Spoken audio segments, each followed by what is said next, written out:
دیدار حق دکھائے گی اے بھائیوں نماز، دیدار حق دکھائے گی اے بھائیوں نماز، جنت تمہیں دلائے گی اے بھائیوں نماز، دیدار حق دکھائے گی اے بھائیوں نماز۔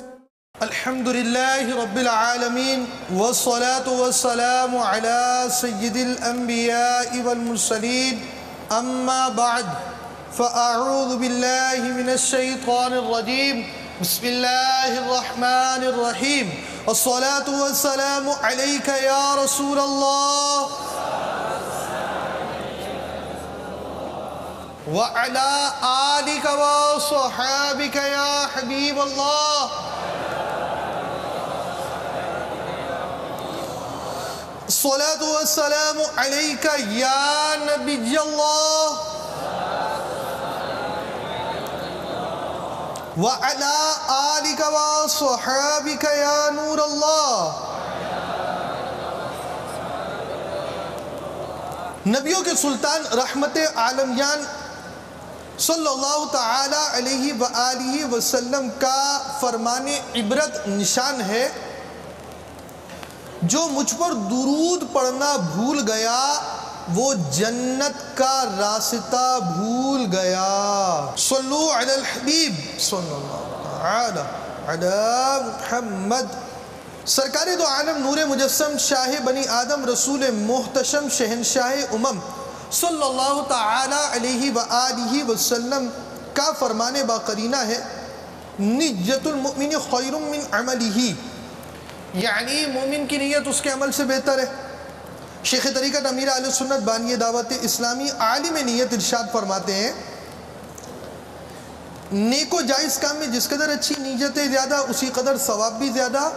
اللہ عز و جل کی رضا پانے اور ثواب کمانے کے لیے اچھی نیتیں فرما لے۔ رب تبارک و تعالی کا جہاں نام آئے وہاں اس کی تسبیح یعنی عز و جل جل جلالہ کہوں گا، جو مسئلہ بیان کیا جائے اس پر عمل کروں گا، صحیح طور پر سمجھ گیا تو دوسروں کے آگے بیان کر کر نیکی کی دعوت پھیلانے کے ثواب کا حقدار بنوں گا، جو مسئلہ سمجھ میں نہیں آیا علماء اہل سنت دارالفتہ اہل سنت سے رابطہ کر کر سمجھوں گا۔ الی غیر ذالک من نیات کثیرہ، جس قدر نیتیں زیادہ انشاء اللہ عز و جل بطفیل مصطفیٰ صلی اللہ تعالی علیہ وآلہ وسلم اسی قدر ثواب بھی زیادہ۔ مزید کچھ اپنے لیے نیتیں بھی بڑھا لیتا ہوں۔ غلطی کی صحیح نشاندہی پہ فوراً ازالہ کر لوں گا۔ اب تک کہ میرے پاس موجود نیکیوں پر اللہ عز و جل کی رحمت سے ملنے والا ثواب نیز موجودین میں سے اور مدنی چینل کے ناظرین میں سے جو اپنی نیکیاں میری ملک کریں ان کا بھی ثواب، یعنی اگر آپ نیت کریں گے کہ میں نے سامنے والے کی ملک کر دی تو وہ ثواب بھی بارگاہ رسالت میں پیش کرنے کی سعادت حاصل کروں گا۔ چاہیں تو ہاتھ اٹھا کر بھی بیان کر سکتے کہ میری طرف سے ملک، جزاک اللہ خیرہ۔ جنہوں نے ملک کی علم الہی میں ہیں ان کا بھی ثواب بوسیلہ رحمت للعالمین برائے جناب رسالت مآب انبیاء و مرسلین، خلفاء راشدین، امہات المؤمنین، شہیدان و اسیران کربلا، تمام صحابہ و تابعین و تبع تابعین، ائمہ مجتہدین، خصوصاً ائمہ اربعہ اور ان کے مقلدین، سلاسل اربعہ کے مشائخ و مریدین، مدنی قافلوں کے مسافرین، مدنی انعامات کی عاملات و عاملین، تمام مؤمنات و مؤمنین، مسلمات و مسلمین، خصوصاً سرکار اعلیٰ حضرت اور امیر اہل سنت، آمین بجاہ النبی الامین صلی اللہ تعالی علیہ وآلہ وسلم۔ بیان کا سلسلہ مکمل بیان بالثواب یعنی درست طور پر ہو پائے یہ ضروری نہیں، بھول کرتا پائیں تو فوراً میری اصلاح فرمائیں۔ صلو علی الحبیب صلی اللہ تعالی علی محمد۔ مدنی چینل کے ناظرین اور عالمی مدنی مرکز فیضان مدینہ کے حاضرین، نماز کے شرائط کا بیان ختم ہوا اور فرائض نماز کا بیان شروع ہوا. تکبیر تحریمہ شرط بھی اور فرض اس کی ہم وضاحت کر چکے، اور اس سے مراد نماز کو اللہ اکبر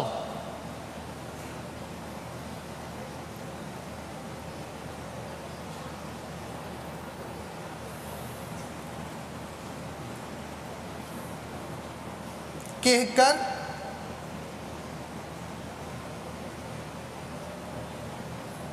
شروع کرنا ضروری ہے. بعض باتیں ایسی ہوتی ہیں جو تفصیل طلب ہوتی ہیں. تکبیر تحریمہ شرائط میں بھی فرائض میں اس کی وجہ ہم بیان کر چکے کہ یہ در حقیقت شرط مگر نماز سے اتنی ملی ہوئی ہے کہ اس کو فرض قرار دیا گیا. دوسری بات، بعض چیزیں تکبیر تحریمہ میں داخل ہیں مگر تکبیر تحریمہ کے لیے لفظ اللہ اکبر کہنا ضروری ہے. اس کے علاوہ بعض صورتیں ایسی ہیں کہ جس میں آپ نے بعض کلمات کہے تو نماز شروع نہیں ہوگی، وہ بھی کلمات تسبیح ہوتے ہیں مگر اس میں نماز نہیں ہوتی. دیگر بعض چیزیں ایسی ہوتی ہیں کہ اگر آپ نے کہا نماز ہو تو جائے گی مگر وہ تبدیلی مکروہ تحریمی ہوگی. تو اللہ اکبر کے لفظ کے ساتھ نماز شروع کرنا ضروری ہے. اس کے علاوہ اگرچہ بعض صورتوں میں نماز شروع ہو جاتی ہے مگر ان میں سے بھی بعض صورتیں ایسی ہیں جس میں بندہ گناہگار کم از کم ہوگا. تو اب آپ نے تکبیر تحریمہ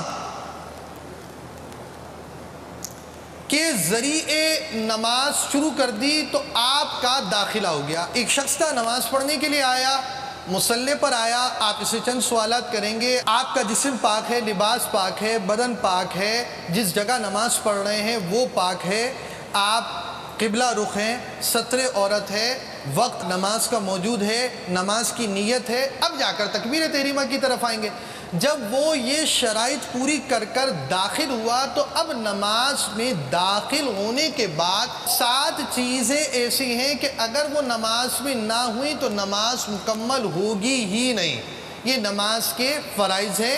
ان میں پہلا فرض تکبیر تحریمہ، نماز کو اللہ اکبر کہہ کر شروع کرنا ضروری ہے. یہ تمہیدی مسئلہ نمبر 1 جو لکھا ہوا ہے دعوت اسلامی کے اشاعتی ادارے مکتبۃ المدینہ کی مطبوعہ نماز کا طریقہ میں، مقتدی نے تکبیر تحریمہ کا لفظ اللہ امام کے ساتھ کہا مگر اکبر امام سے پہلے ختم کر لیا تو نماز نہ ہوئی. اس کا طریقہ یوں سمجھے، عام طور پر امام صاحب جو تکبیر پڑھتے ہیں وہ ٹھہر کر پڑھتے ہیں. اب یہ بالکل آرام سے تکبیر کہیں گے. نارملی تکبیر کیسے کہی جاتی ہے آپ بیان فرمائیں. یہ نماز نہیں پڑھ رہے، فرضی طور پر آپ کے سامنے کھڑے ہیں، اللہ اکبر. اب یہ جو ٹھہراؤ ہے، یعنی ہمارا کوئی طے ٹھہراؤ نہیں ہے، لیکن ماشاءاللہ یہ نماز پڑھاتے ہیں اور عام طور پر ہوتا یہی ہے کہ امام ایک ٹھہراؤ کے ساتھ تکبیر کہتا ہے. اور ہم کیسے تکبیر کہتے ہیں؟ ہمارے ہاں نارملی جو پیچھے آنے والا فرد ہوگا وہ اس انداز سے ہوگا، مثال اللہ اکبر. اب وہ عام طور پر اس نے کوئی ٹھہراؤ کا لحاظ رکھنا نہیں ہے، مقتدی نے، کیونکہ اسے عادت بھی نہیں ہے. اب امام صاحب نے آہستہ آہستہ تکبیر کہنا شروع کی اور میں نے تیز کہی، یہاں تک کہ ان کے اکبر کہنے سے پہلے اپنی تکبیر مکمل کر لی تو میری نماز نہ ہوگی. اب ہم دونوں ایک ساتھ تکبیر کہیں گے، یہ اپنے ٹھہراؤ کے مطابق اور میں اپنی روانی کے مطابق. اللہ اکبر. میرا لفظ اکبر ان کے اکبر کہنے سے پہلے ہو گیا. تو اب ایسی صورت کے اندر نماز نہ ہوگی. اور چونکہ ہمیں پریکٹس نہیں ہوتی، ہم عام طور پر اس طرح کی غلطیاں ہم سے ہو سکتی ہیں، ہوتی ہیں نہیں ہوتی، اس پر ہر شخص غور کر لے کہ ایسی غلطی کر پاتا ہے یا نہیں. ایک مسئلہ یہ بھی یاد رکھیے کہ تکبیر کو کچھ کھینچ کر پڑھنے کی تو ویسے ہی عادت ہونی چاہیے.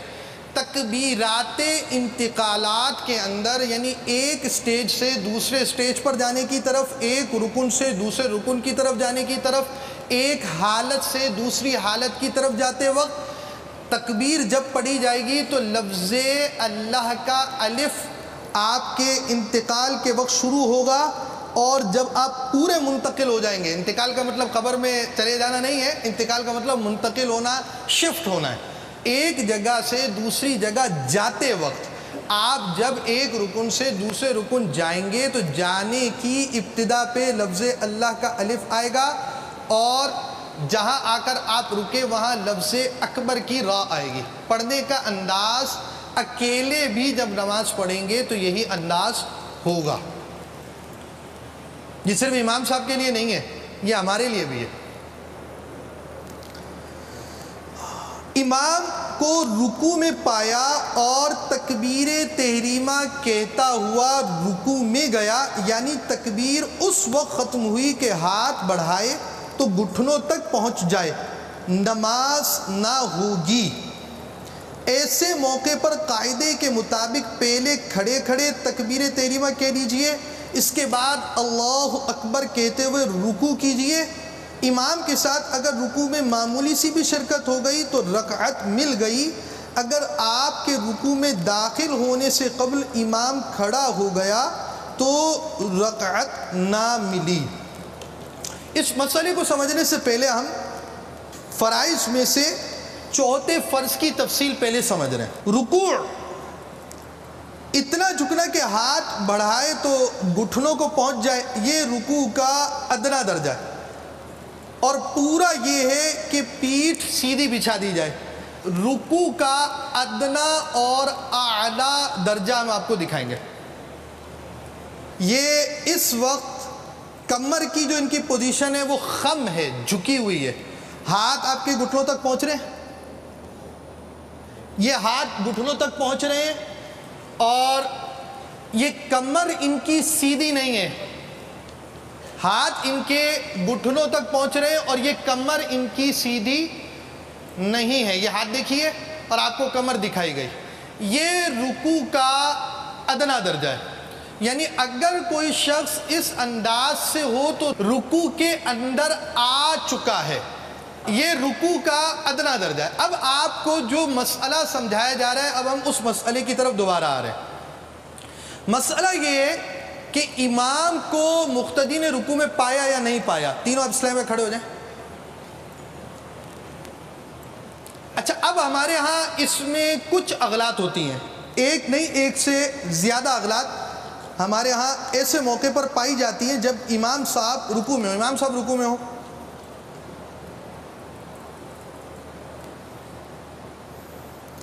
اب دو چیزیں ہوں گی، یہ اسلامی بھائیوں میں سے دو پہلے رکوع میں گئے ہوئے ہوں، آپ دونوں رکوع میں، آپ رکوع میں جائیں گے، امام صاحب رکوع سے اٹھ رہے ہیں۔ اب ایسے موقع پر ایک غلطی یہ ہوتی ہے کہ آنے والا اگر تکبیر اس حال میں کہے کہ جھکا ہوا ہو، ہاتھ بڑھائے گھٹنوں تک پہنچ جائیں تو اس نے قیام نہیں کیا۔ آپ جھک کر تھوڑا جھکے، ہاتھ آپ کے گھٹنوں تک آ رہے ہیں، اب ہاتھ ہٹا دیں یہاں سے، اب آپ تکبیر کے لیے ہاتھ کھڑا کریں اسی پوزیشن پر، یہ اب بس کھڑے رہیے۔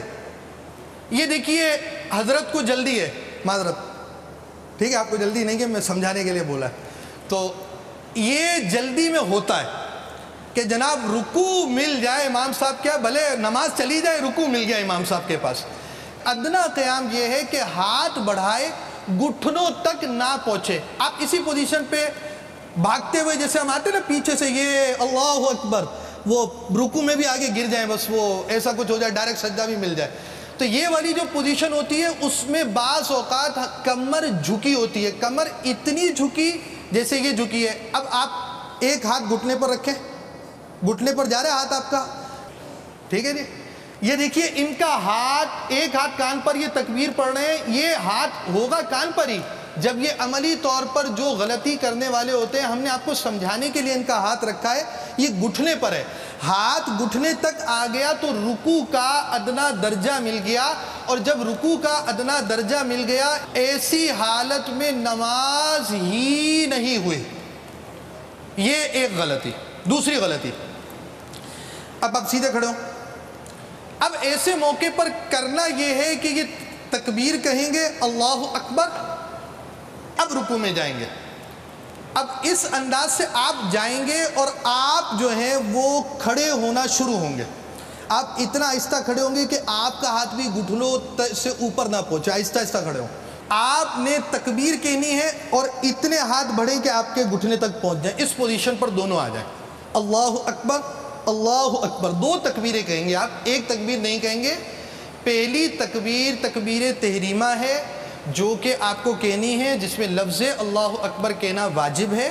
اور دوسری تکبیر تکبیر انتقال ہے. پہلے آپ ایک تکبیر کہہ کر نماز میں داخل ہوں گے، اس کے بعد دوسری تکبیر کہتے ہوئے رکوع میں جائیں گے. ٹھیک ہے حضور؟ اس موقع پر ہاتھ بھی نہیں باندھے جائیں گے. جہاں کچھ نہیں پڑھنا وہاں ہاتھ نہیں باندھتے. یہی اصول آپ کو نماز عید میں بھی فائدہ دے گا، یہی اصول آپ کو نماز جنازہ میں بھی فائدہ دے گا. انہوں نے تکبیر پہلی کہہ لی ہے، یہ نماز کے اندر داخل ہو گئے. اور یہ مدنی چینل کے ناظر جانتے ہیں کہ ہم ایک فرضی نماز کا طریقہ دکھا رہے ہیں. یہ اس وقت باقاعدہ نماز نہیں ہو رہی. یہ ایک تکبیر کہہ چکے، تکبیر تحریمہ کہہ چکے، نماز میں داخل ہو چکے. اب یہ دوسری تکبیر کہہ کر امام کو رکوع میں پا رہے ہیں. آپ اللہ اکبر کہہ کر یہاں تک کہ آپ کا ہاتھ گھٹنوں تک پہنچے رک جائیں.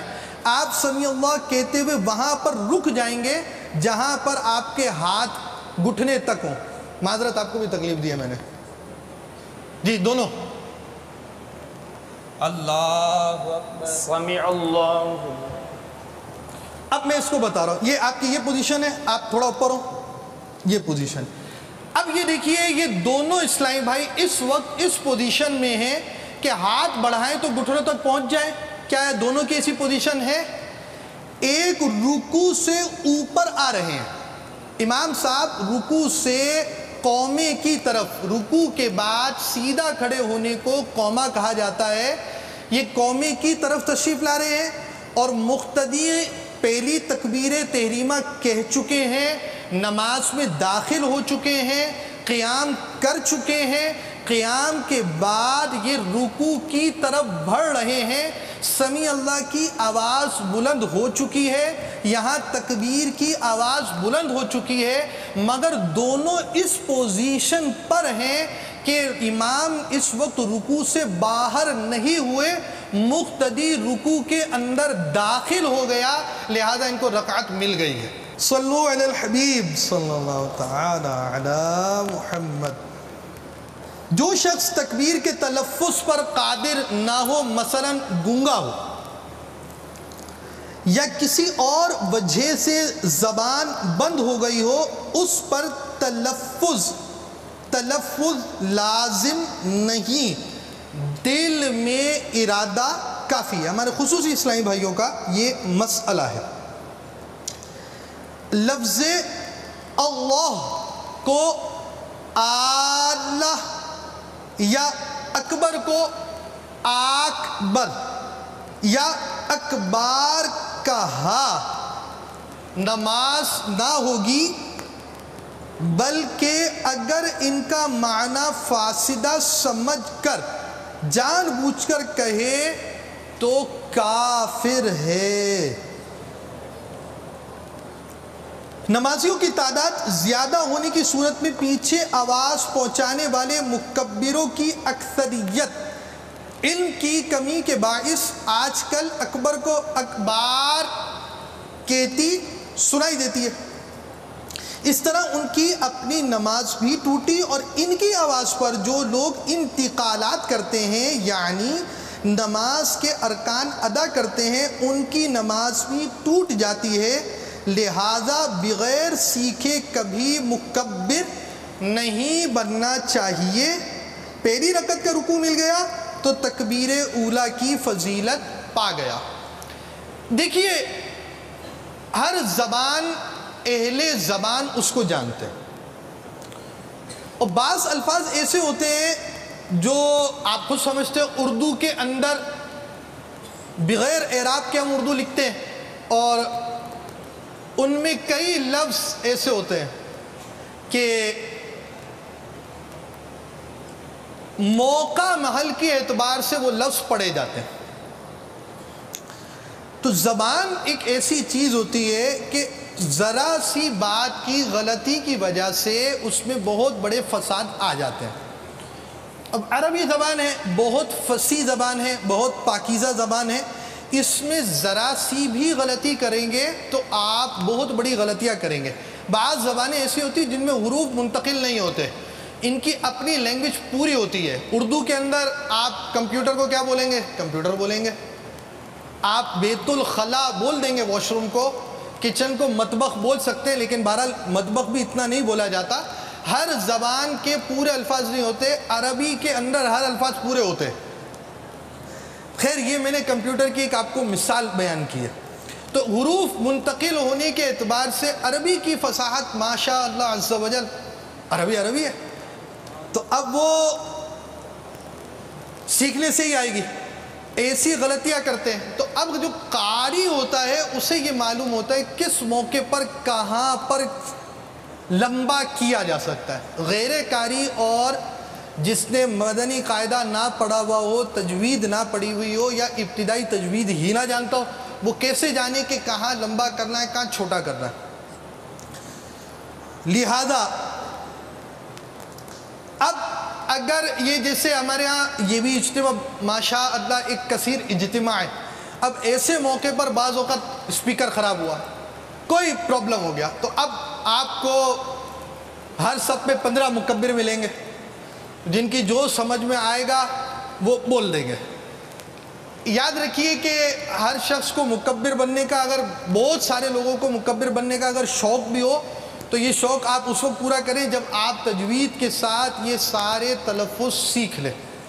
اب اگر انہوں نے یہ غلطیاں کی، 3 غلطیاں بیان کی گئی ہیں کہ اگر یہ آپ مکبر ہوں یا نہ ہوں، امام ہوں، مقتدی ہوں، منفرد اکیلے میں نماز پڑھ رہے ہوں، امام یعنی امامت کروا رہے ہیں، مقتدی یعنی امام کے پیچھے نماز پڑھ رہے ہوں، ہر حالت میں اگر یہ غلطیاں آپ نے کی نماز آپ کی ٹوٹ جائے گی۔ 3 غلطیاں بیان کی گئی ہیں۔